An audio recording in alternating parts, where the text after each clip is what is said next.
मेरे सामने वाले सीट पर बैठे सरदार जी बड़ी देर से मुझे लाम के किस्से सुना रहे थे। ओ जी ये थे कुछ भी नहीं।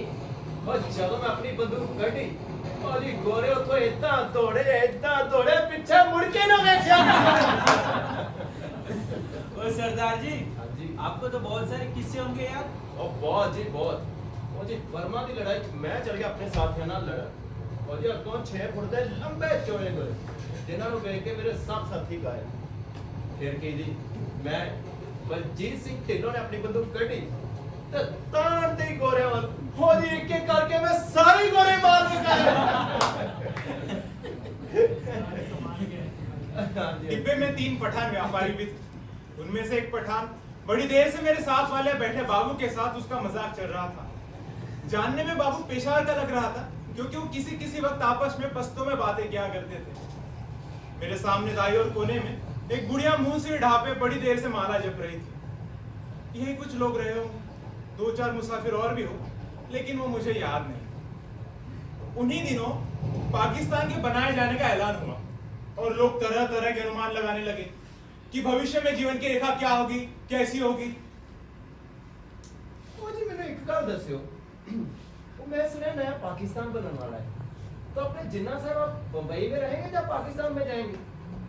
बम्बई में ही रहेंगे, पाकिस्तान आते जाते रहेंगे। तो मतलब बम्बई छोड़ देने में क्या तो ते लाहौर ते गुरदासपुर तक ही बनया है। उसका तो मालूम नहीं। अच्छा। एक और पाकिस्तान बनाए जाने का जोश था तो दूसरे और हिंदुस्तान आजाद होने का जोश। शायद झेलम का स्टेशन पीछे छूट चुका था। तभी एक पठान ने पोटली खोली और उसमें से उबला हुआ मांस और नान रोटी के टुकड़े निकाल निकाल कर अपने साथियों को देने लगा।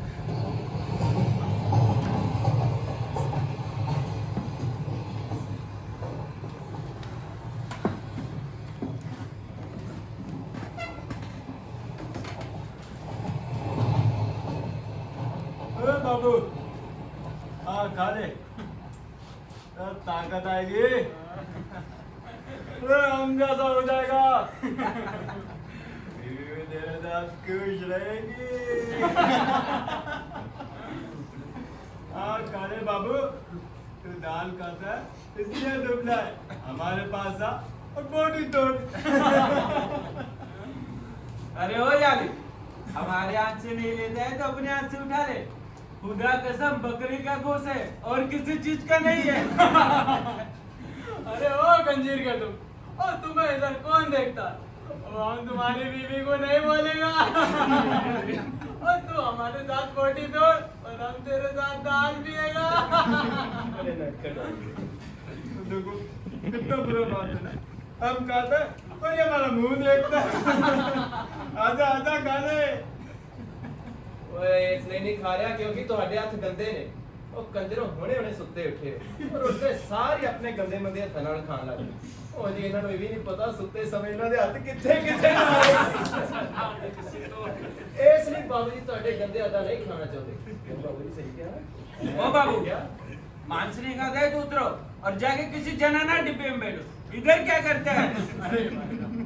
ओ नहीं बाबू, ओ तुम हमारे पास आके आओ जालिम, हम किस्सा गाने की बातें करेंगे।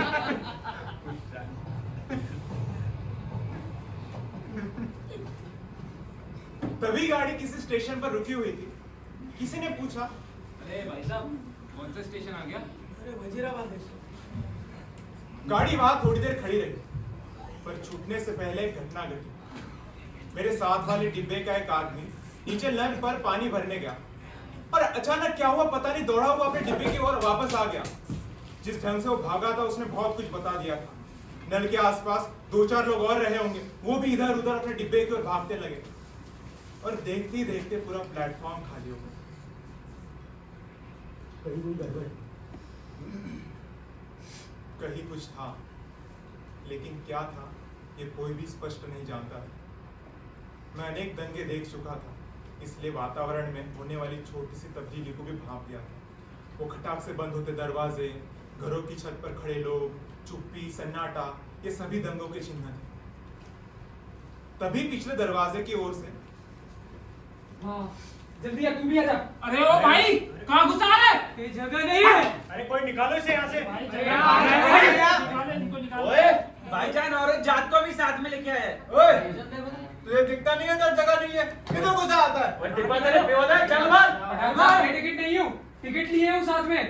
अरे भाईजान निकालो इसे। जगह भी तो होनी चाहिए, समझ में नहीं आ रहा है। इधर जगह नहीं है। बैठने दो। बेटी तू मेरे पास आ जा, जैसे तैसे सफर काट लेंगे।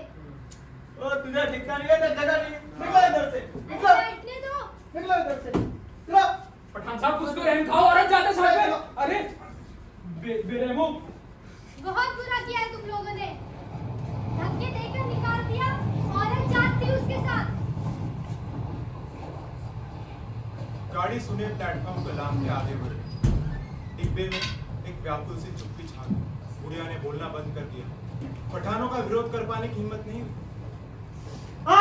आगे देखो, आ रही है।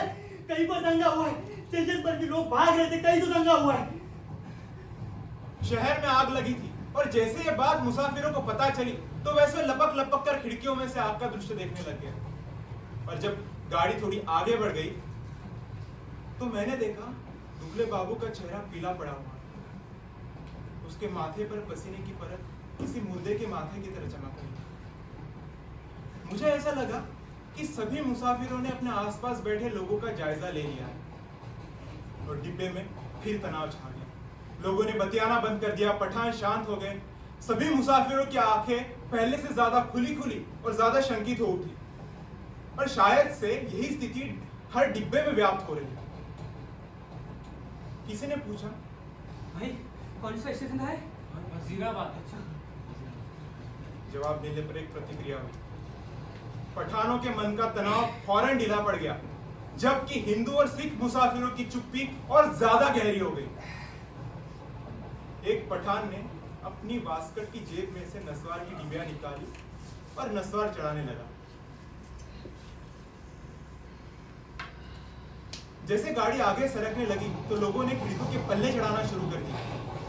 तभी दुबला बाबू उठा और दोनों सीटों के बीच में फर्श पर लेट गया।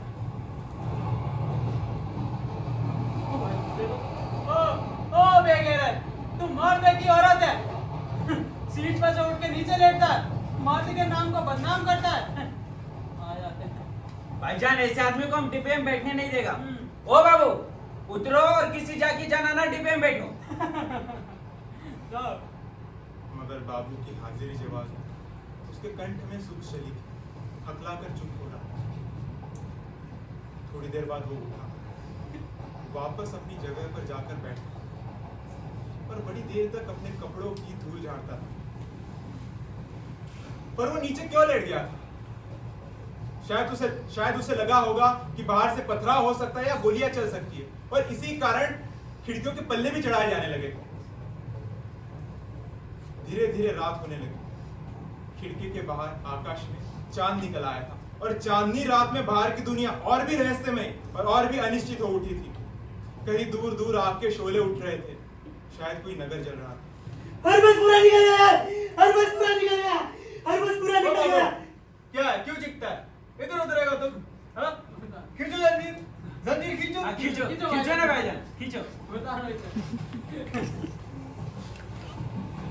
डिब्बे में फिर तनाव छा गया। तभी गाड़ी के इंजन ने सीटी दी और उसकी एक रस रफ्तार टूट गई। थोड़ी देर बाद एक खटाक सा शब्द भी हुआ। शायद गाड़ी ने लाइन बदली थी और बाबू उस ओर देखे जा रहा था जिस ओर गाड़ी बढ़ी जा रही थी।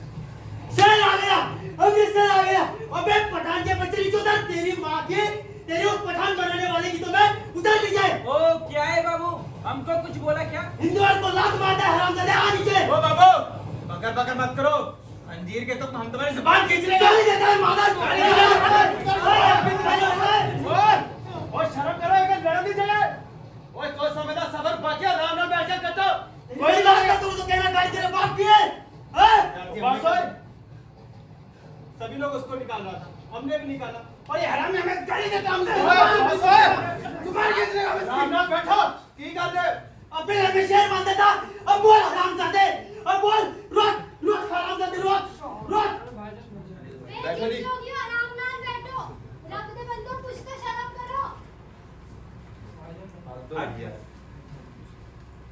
तभी गाड़ी अमृतसर के प्लेटफॉर्म पर रुकी। मैंने घूमकर देखा तो बाबू डिब्बे में नहीं था। न जाने कब वो डिब्बे में से बाहर उतर गया। इस बीच एक प्रतिक्रिया और हुई। तीनों पठानों ने अपनी गठरी उठाई और डिब्बे के बाहर निकलकर अपने अन्य पठान साथियों के साथ अगले डिब्बे में चढ़ गए।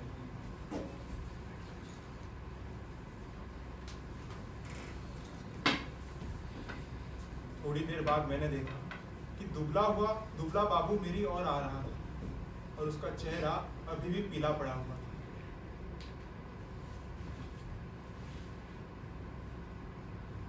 निकल गए हामी मानो, सबके सब निकल गए।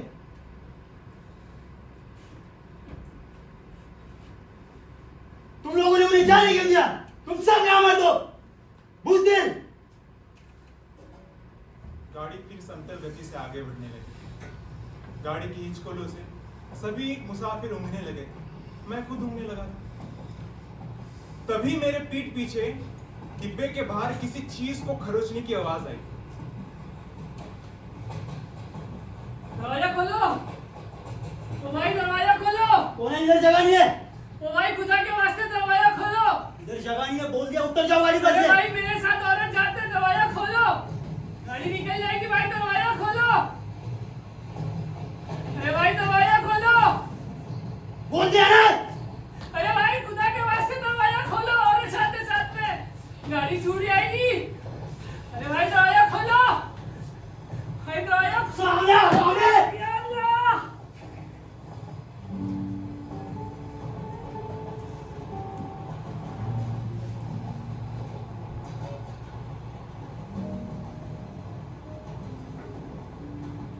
वो आदमी कटे हुए इमाम के नीचे जा गिरा। छड़ अभी भी बाबू के हाथ में। मानो ऐसा लग रहा था कि बाबू छड़ को फेंक देना चाहता है पर फेंक नहीं पा रहा है। थोड़ी देर बाद बाबू का शरीर हरकत में आया। उसने एक झटके में छड़ डिब्बे के बाहर फेंक दी और डिब्बे के अंदर यहाँ वहां देखने लगा। उसने ध्यान से अपने कपड़ों की ओर देखा, फिर अपने दोनों हाथों की ओर देखा,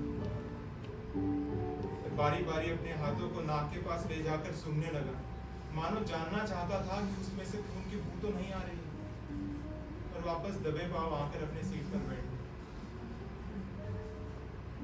धीरे धीरे दिन खुलने लगा। साफ सुथरी रोशनी चारों ओर फैलने लगी।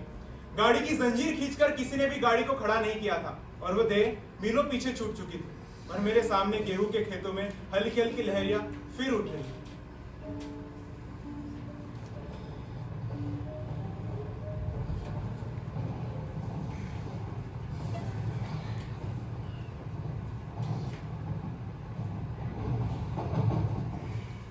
बाबूजी, मेरी चाय तो पियोगी? मुझे तुसी तो बड़ी हिम्मत वाले निकले हैं, बड़े गुर्दे वाले। मुझे देखा तो वैसे तुसी कमजोर जे लग गए गुर्दे वाले, पर क्या हिम्मत देखा, मजा आ गया यार सच में। मुझे एक गल ते पक्की है, जे किते पठान गलती ਨਾਲ ਇੱਥੇ ਬੈਠੇ ਰਹਿਣ, ਤੁਸੀਂ ਇੱਕ ਦੋ ਜਾਣੇ ਨੂੰ ਮਾਰ ਦੇਣਾ ਸੀ। ਸਹੀ ਕਿਹਾ ਨਾ ਬਾਬੂ ਜੀ ਨੇ। और कोई सेवा में दस जवाब में बाबू मुस्कुराया, एक विपस सी मुस्कान, और देर तक सरदार जी की ओर देखे जा रहा था और अमृतसर आ गया था। चलो चलो चलो।